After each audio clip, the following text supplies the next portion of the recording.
É óbvio que tudo tem limite, né? E quais são os limites que a gente estabelece dentro de uma parceria?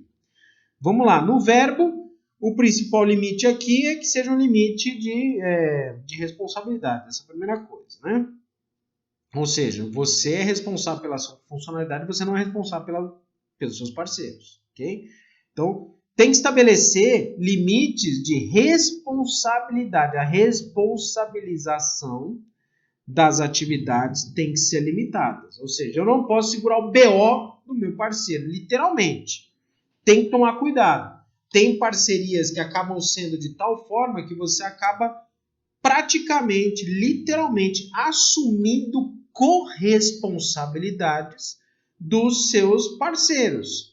E isso é um problema, porque você começa a assumir um risco que não está sob o seu gerenciamento. Isso é muito problemático, é absolutamente comum que aconteça esse tipo de coisa. Ou seja, você oferece, por exemplo, um serviço e estabelece um parceiro junto com você e o parceiro oferece o serviço junto, certo? Aqui é o momento que contratualmente, seja junto com o parceiro, até com o seu cliente, você tome bastante cuidado nessa questão da parceria, né, da responsabilização. Obviamente que tem diversos modelos de negócio em que você, como startup, vai inevitavelmente assumir corresponsabilidade. Vamos dar exemplos bobos, vai. O Uber, ele assume corresponsabilidades quando acontece um acidente, quando acontece algo fora do padrão numa viagem. Por exemplo, um assalto, um assédio, o que quer que seja. Não adianta falar, não, o motorista parceiro é responsável por tudo. Não, o Uber vai responder por isso. Faz parte do risco do negócio. Tem um limite para isso, por isso que você tem seguro de cobertura, né, de situações cíveis, o que quer que seja. Aí você tem essas questões, né? Mas a gente também, mas de qualquer forma, você como startup vai ter que ter os limites aí. A primeira coisa é a responsabilidade. Então, qual que é o limite da responsabilização? Você vai ser no extremo, certo? Por uma questão de Código de Defesa do Consumidor ou, né, ou responsabilidade civil. Tá, beleza, você é citado, tudo bem. Então, tá, você faz parte aí do processo, né? Mas aí você pode cobrar da startup o seguinte, contratualmente dizendo, ó, no caso da gente ser citado, você compre 100% aí, inclusive a minha parte. Então, é uma forma de você, juridicamente falando, assumir, né, limitar as responsabilidades, tá? Essa é a primeira coisa que a gente tem que se lembrar, que é essa limitação das responsabilidades. Um outro ponto que a gente tem que estabelecer os limites da parceria é quanto de dinheiro, de recursos que serão gastos para os dois lados também. Porque, eventualmente, até quando você faz parcerias com startups que estão em níveis de maturidade diferente, faturamento diferente. Então, assim, para essa startup que fatura maior, né, ela tem um limite de gastos e, de repente, é impactante. Para você que está num limite menor, de repente, o volume de dinheiro que essa aqui gasta frente ao que você gasta pode ser um problema. Então, você tem que estabelecer aí, quando envolve questões financeiras, também estabelecer os limites de gastos, né? Ou, também, além dessa questão, quanto tempo ou recursos que serão disponibilizados entre as parcerias, que aí entra dentro um grande guarda-chuva de recursos, tempo financeiro, pessoas, recursos, o que quer que seja. Tá? Um outro ponto também é estabelecer os limites até de atuação mesmo do fato de ser bom para ambos. E lógico que essa limitação ela não é contratual, vamos colocar assim. Ela não, dificilmente vai ser uma limitação contratual, é mais uma limitação de gerenciamento. As duas primeiras são contratuais, tá? Então você consegue contratualmente falando estabelecer esse limite. Por exemplo, se der alguma responsabilidade civil dentro da sua prestação de serviço, você arca com tudo. Então a gente é citado, mas você arca com tudo. Contratualmente consigo fazer isso. Em termos de recursos, utilização de recursos, você pode estabelecer que os limites são esses e que na eventual divisão de responsabilidades de recursos, você arca com tanto, o parceiro arca com tanto, contratualmente dá. Agora, no que se refere ao abuso de poder de uma parceria ou outra, aqui é mais uma questão gerencial, você não tem um controle. Você pode controlar horas de trabalho, mas você não tem como controlar aí algumas questões como, por exemplo, dedicação, né? É mais complexo nesse sentido. O mais próximo que você pode fazer é controlar horas de trabalho, certo? Mas aí a grande questão é você monitorar se o que está acontecendo, se a parceria está sendo boa para você ou não. Você vai medir. A maior parte das parcerias, se você quer saber a verdade, elas são informais. Elas não são necessariamente formais. Ainda mais você começando, né, o negócio. Pode ter um contratinho aí de gaveta, pode até interessante, converse com o seu departamento jurídico, ok? Mas aí vale a pena você pensar as maneiras que você vai estabelecer e, principalmente, dar a oferta de valor, certo? Tem que ter uma oferta de valor para o seu parceiro. E aqui é nesse ponto que eu quero, de fato, conversar sobre essa oferta de valor. O que é essa oferta de valor? Tem que ser o ganha-ganha. Exemplo, digamos que você tenha lá um parceiro que vai fazer os serviços para você, certo? Por exemplo, até no nosso caso, né, a gente tem a House of Startups lá e a gente tem uma parceria junto com o sistema jurídico, certo? Qual que é a contrapartida, né? Então, o sistema jurídico é uma parceira lá, uma parceria nossa, assim, muito interessante, muito bacana, muito de confiança no que se refere aos serviços jurídicos, às questões contratuais, né? E qual que é a nossa contrapartida? As indicações de clientes, ou seja, as startups que estão dentro do nosso hub procuram prioritariamente, né, os serviços jurídicos da empresa parceira. Então, olha que interessante, é importante para o nosso hub essa parceria jurídica e é interessante para a parceria jurídica porque ela recebe indicações de empresas parceiras. Só faz sentido se isso for acompanhado de longo prazo. Se não for acompanhado de longo prazo, não faz sentido. Então, o que a gente tem que estabelecer é que as parcerias elas precisam ser parcerias que gerem resultados não imediatos, não necessariamente imediatos, mas que principalmente gerem resultados a longo prazo, que são as mais valiosas.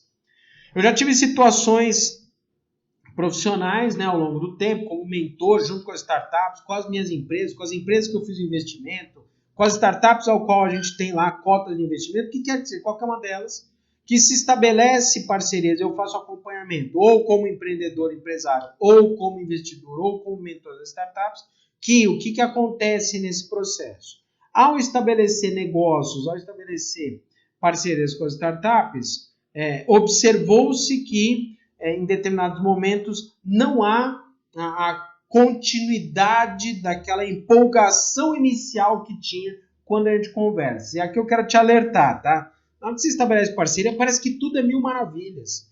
Tá todo mundo empolgado, você fez aquele almoço fantástico, todo mundo sai feliz, aí você visitou a empresa, aí você visitou a startup, aí o cara visitou a sua startup, aí parece que tá tudo ótimo. Então vamos começar. Pronto, morreu o assunto, caiu no esquecimento, nunca mais ninguém fala mais nada a respeito disso, nunca mais ninguém indica mais nada, ou seja, isso é um sinal que a parceria não foi duradoura, ou seja, ela não tem alguma coisa errada, não é mais prioridade. O recado é claro, não é mais prioridade. Fazia sentido num determinado momento, não faz mais.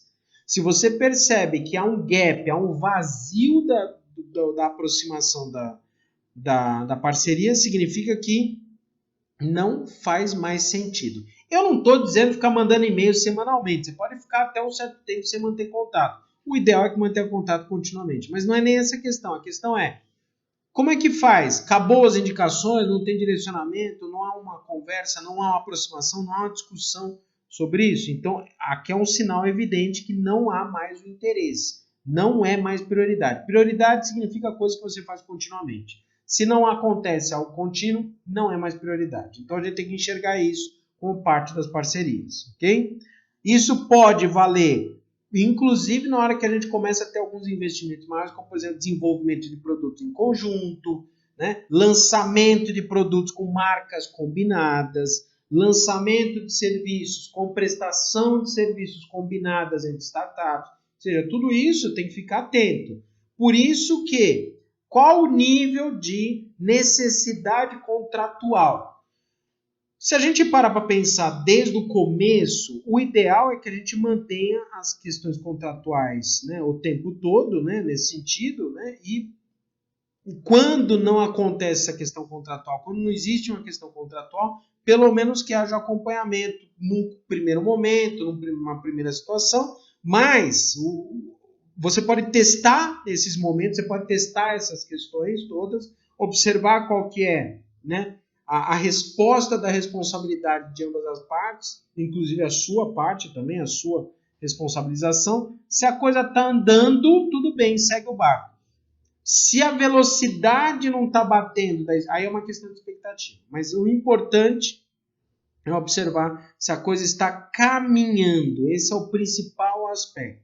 Por isso que na hora que a gente estabelece as parcerias, tem que checar, de fato, né, se algumas coisas que são os chamados limites do que você aceita ou do que você não aceita. Que aqui a gente entra do... Eu estou aqui simbolicamente falando de evitar o que fazer, o que não fazer, mas principalmente a gente tem que alinhar com as expectativas, né? Essa grande questão, né, é entender o que é que você pode fazer. Por exemplo, você vai gastar mais dinheiro do que você tem? Não, não pode, certo?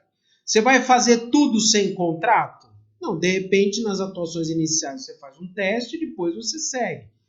Digamos que você quer começar contratualmente, tudo bem. Você já vai estabelecer um contrato de 10 anos? Não, faz um contrato temporário, faz um contrato de 6 meses, de 1 ano, de 24 meses, 12 meses, o que quer que seja. Você não estabelece um contrato muito longo, principalmente no mercado de startups, se você ainda não entende que as parcerias ainda serão de fato interessantes. Você nem sabe se você vai pivotar o negócio.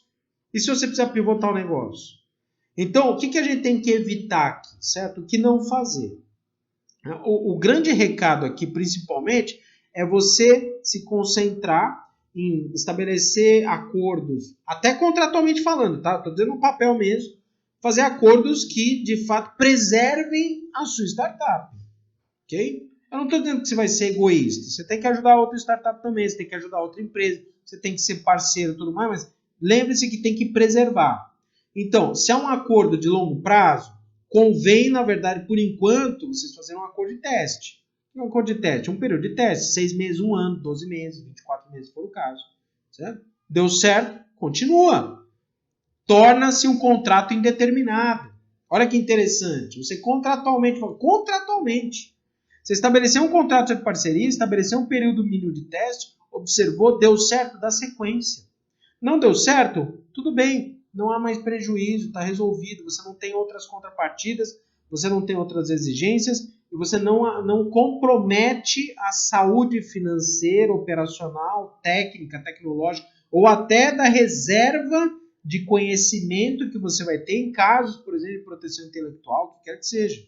Então a melhor forma é você ir sentindo a parceria. Eu digo para vocês, dentro da minha vida profissional, as melhores parcerias foram aquelas em que a gente acabou conversando durante literalmente anos. Quanto mais tempo fica, melhor a parceria fica, tá?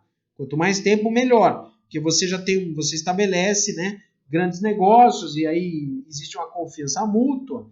E no final das contas é interessante você manter essa parceria em conjunto, né? As pessoas próximas aí, até para estabelecer bons negócios.